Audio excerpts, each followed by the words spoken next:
السلام علیکم ورحمۃ اللہ وبرکاتہ۔ سورۃ آل عمران آیت نمبر دا یوسلو یولسم، آیت نمبر 111۔ اعوذ باللہ من الشیطان الرجیم، بسم اللہ الرحمن الرحیم۔ لن يضروكم إلا أذى وإن يقاتلوكم يولوكم الأدبار ثم لا ينصرون۔ ضربت عليهم الذلة أينما ثقفوا إلا بحبل من الله وحبل من الناس وباءوا بغضب من الله وضربت عليهم المسكنة ذلك بأنهم كانوا يكفرون بآيات الله ويقتلون الأنبياء بغير حق ذلك بما عصوا وكانوا يعتدون۔ دماغی عزتمند اوریدونکو پدیجه کې الله فرمایي چې لن یضروکم، هرگز به ضرر ونر سوي تاسو ته اے مسلمانانو، الا اذن، مگر په تکلیف ور کولو د ژبې سره۔ دیجه کې مراد يهوديان او عیسایان دي چې دوی به کوشش کولو چې دوی مسلمانانو ته تکلیف ورسوي، نقصان ورسوي، ضرر ورسوي،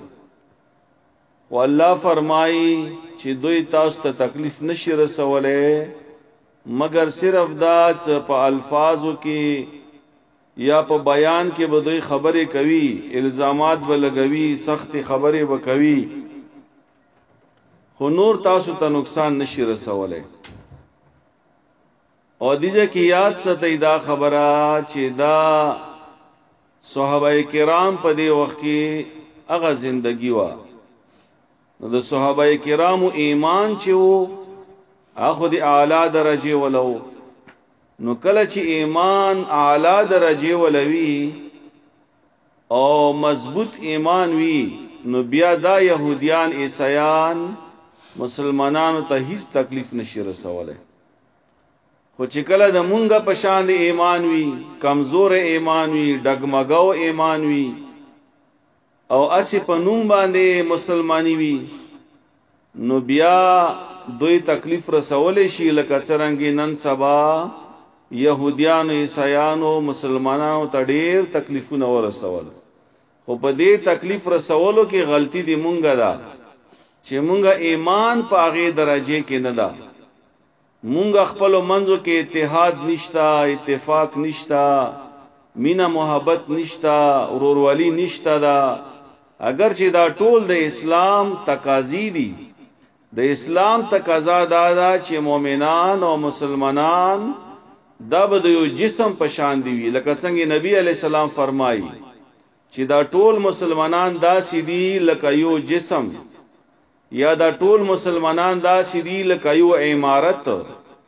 نو ته جسم کې ایوه حصے ته تکلیف وی، دا ټول جسم ورنا بیقرار وی، دا ټول جسم ورسا تبه نیولې وی، نو دا چې نن سبا دوی مو تکوم نقصان رسئی یا رسولې دا، یا اسلام مسلمانان دوی د وجه نه مغلوب دي، دا وجه او دا نقصان په مونږ کې دا چې مونږه مسلمانانو کې بے اتفاقی ده، او بلکې د مونږه ایمان هغه درجه کې نه ده چې کومه درجه پکار ده دوی سره د مقابله د پاره، يهوديان او عیسایان سره مقابله د پاره اوچت ایمان پکار ده، مضبوط ایمان پکار ده، زورور ایمان پکار ده، او د مونږه ایمان هغه شان دی نه ده، د دوجنا مونږه هر وخت د دوی مقروض یو، مونږه هر وخت د دوی لاندې یو، د مونږه ټوله فیصله په هغه کې د دوی اختیار ده، دوی نه بغیر مونږه فیصله نشو کوله. کدی مونږه تعلیمی نظام دا، کدی مونږه معاشي نظام دا، کدی مونږه معاشرتی نظام دا، کومه هر یو نظام دا پغه کې د دوی عمل دخل دا. هغه وجه دا چې مونږه هغه نظام پرېږدول دا چې کوم نظام مونږ ته اسلام خیال دا، کوم نظام مونږ ته رسول الله صلی الله علیه و آله وسلم خیال دا، مونږ ته معاشي نظام نبی علیہ السلام خیال دا. قرآن و حدیث کې مونږ ته خیال شوی دی چې د مسلمانانو معاشي نظام بسرنګي وي. د مونږ معاشرتی نظام دایوان مناوا د صحابه کرام ژوند، د صحابه کرام معاشره د مونږ د پریوانه منادا، اگر چې هغه مونږ سره نن سبا نشته ده. همدارنګه د مونږ تعلیمی نظام دا ټول خراب تا. تعلیمی نظام د قرآن او سنت مطابق نه ده، پاغه کې د دوی اختیار ده او دا بنیادی خبرې دي. همدارنګه د مونږه سیاسی نظام په دې کې د دوی مداخلت ته، د دوی اختیارات دي، دوی پکې واکداران دي. نو ځکه د مونږه ملکونه د مسلمانانو معیشت تباہ ده، د مسلمانانو معاشرت تباہ ده، د مسلمانانو نظام تعلیم تباہ ده، د مسلمانانو د سیاسی نظام تباہ ده. دا وجه ده چې مونږه هغه نظام پرېږدول دا چې کوم نظام په قرآن او په سنت کې ده، کوم نظام قرآن او حدیث مطابق ته هغه مونږه پرېږدول ده. نو دیجه کې الله پاک چې کومه خبره فرمایلی دا، نو د الله خبره خو هغه خو نعوذ بالله غلط نشي کېده. د الله خبره خو ټوله صحیح دي. الله فرمای لن یضروکم، دوی هرگز تاسو ته نقصان نشي رسوله، الا اذن، مگر تش په خله باندې خبره کوي، په خله و نقصان دیر کی، نور تاسو ته نقصان نشي رسوله. نو نقصان په هغه صورت کې دوی نشي رسوله چې کله مونږه ایمان د هغه ایمانی چې کوم ایمان پکار ده د دوی سره د مقابله د پاره. د ما عزتمندو لکه سوچو کې په دې خبره باندې چې مونږه قران پاک یا د نبی علی السلام احادیث دا مونږه څومره زده کړې دي او په دې باندې څومره عمل کوو. د مونږه په کورونو کې، د مونږه په خاندانونو کې، د مونږه په غم او په ودونو کې، د مونږه په کاروبار کې، د مونږه په ټولو معاملاتو کې دا سې ډېرې خبرې دي، بشمار خبرې دي چې هغه قرآن او سنت نه خلاف دي، چې هغه شریعت نه خلاف دي، چې هغه اسلام نه خلاف دي. نو دې د وجه نه دوی په مونږ باندې زورور شوي دي. دې د وجه نه د مونږه هر یو نظام دوی خراب کړی دا. دا وجه په مونږ کې دا ګوره غلطی دی مونږ دا، نقصان دی مونږه دا. نو دې د وجه نه کچېری دی مونږه دا ټول سلسله، دا ټول معاملات، دا ټول زندگی او د زندگی هر ایوا معاملات چې کوم دا، هر یو نظام چې دا چې دا د قرآن او سنت مطابق برابر شي، مجال ستا چې دوی اسلام ته یا مسلمانانو ته یا د مسلمانانو ملکونو ته نقصان ورسوي، هیڅ چیرې نشي رسوله. د مونږه خبره بوي، د مونږه سیاسی خبره بوي، د مونږه د معاشي خبره بوي، مونږه به مشورې دوی نه اخلو، مونږه به قرضې دوی نه اخلو، او بیا په قرضو اخستلو باندې یا په میلوېدو باندې به داسې خوشالو، حالان کې قرضې اخستون کا انسان د هر وخت خفاوي، دا پریشان وي. یو خدا دا چې قرضه هسي یو عذاب ده، او بل دا چې بیا په سود باندې قرضه اخستل، نو چیرې هم مونږه دی قرضو نه خلاص نشو. دا وجه دا ده چې مونږه هغه معاشي نظام پرېږدولای دا چې کوم معاشي نظام مونږ ته اسلام خیل ده، کوم معاشي نظام مونږ ته الله او د الله پیغمبر خیل ده. همدارنګه د مو تعلیم چې مونږه تعلیمي ادارې نه یو طالب علم فارغ شي، د اسلام نه نوی خبر الا دا کچیر کور نه هغه ته اسلام وخیل شي،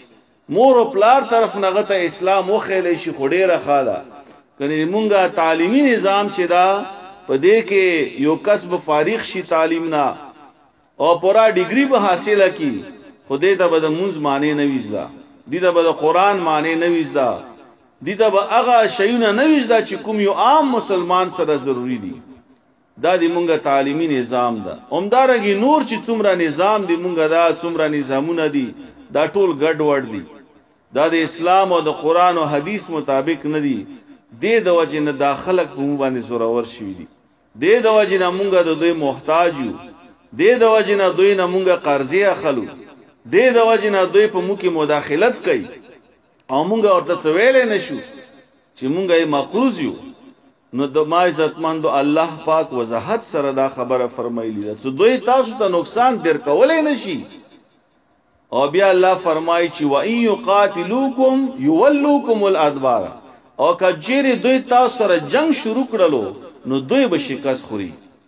دوی به مخ اړوي دوی به منډه کوي دوی به تختی یولوکم الادبار تاسو ته به چټ واړي یعنی منډه وکي درنا او به تختی درنا او کدا جنگی نظام ګوره په دې کې هم دوی زورور دي دا وجه دا ده چې مونږه ایمان هغه درجه ته نه رسیدلی او مو به قسمتي بل دا ده چې مو مسلمانان په خپل منځو کې لګیایو یو بل باندې فتوی لګاو یو بل باندې الزامات لګاو یو بل باندې هغه الزامات لګاو چې هغه سره د مسلمانانو اتحاد اتفاق مینا محبت د هر څه په نفرت کې بدل شول او بیا الله فرمای ثم لا ينصرون او بیا به دوی امداد او بیا به دوی سره امداد و نکړل شي یعنی دوی به داسې شکست اخري تاسو نه چې دوی سره به امداد هم و نکړل شي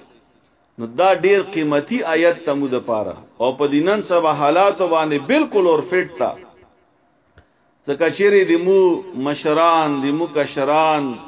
د مو نظام زندگی کدا د اسلام او د قران او حدیث مطابق شولو نو الله پاک دا وعده کړی دا چې دوی به تاسو ته هیڅ تکلیف درونه رسوي او کچېری جنگ شولو تاسو سره نو دوی به شکست خوري اوس ترجمه ته متوجه شو لن یضرکم هرگز به دوی ضرر ونه رسوي تاسو ته الا اذن مگر په تکلیف ور کولو د جبه و ان یقاتلوکم او کچېری دوی جنگ شروع کړلو تاسو سره یولوکم الادبار نو بغیر زوی تاسو ته خپل چټونه یعنی دوی به شکست اخري ثم لا ينصرون بیا به ونکړل شي دوی سره امداد الله د پدې سبق باندې متپویا او الله د پدې باندې عمل کولو توفیق راکړي واخر دعوانا ان الحمد لله رب العالمین آمین.